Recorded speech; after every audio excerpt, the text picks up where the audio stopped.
Aux économies, le gouvernement avait récemment évoqué, vous le savez, le coût des arrêts maladie. Avant d'abandonner cette piste, eh bien, il faut savoir qu'un arrêt maladie sur deux est dû au stress. Autrement dit, la recherche du bien-être au travail n'est plus un luxe ou une lubie, c'est devenu une question d'efficacité et plus seulement de confort.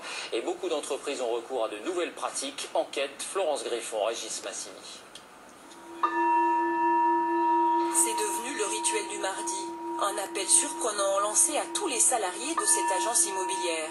Ils commencent leur journée de travail en se déchaussant, puis retrouvent leur patron et un moine bouddhiste dans une salle spécialement aménagée pour une séance de méditation. On essaye de chercher à nous ancrer dans le sol. En s'enracinant ainsi, on prend racine dans la vie.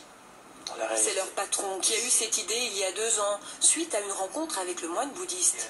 La méditation, facultative, dure 45 minutes. Un temps pendant lequel les affaires sont suspendues. Seul un collègue assure la permanence téléphonique. Tous affirment que ça les aide dans leur travail. Vous pensez qu'après vous êtes plus efficace? Non, j'en suis sûre. Et le fait que ça se fasse dans l'entreprise, est-ce que ça c'est pas un peu bizarre? Je trouve pas ça du tout bizarre. Au contraire, c'est un instant qu'on partage. Cela peut paraître du folklore, mais cela recoupe une préoccupation désormais imposée par la loi, le bien-être des salariés. Et pour cause, le stress est à l'origine de plus de la moitié des journées de travail perdues en France, coût estimé entre 2 et 3 milliards d'euros. Pour cet expert qui a travaillé sur les suicides chez France Télécom, cette contrainte légale est déterminante.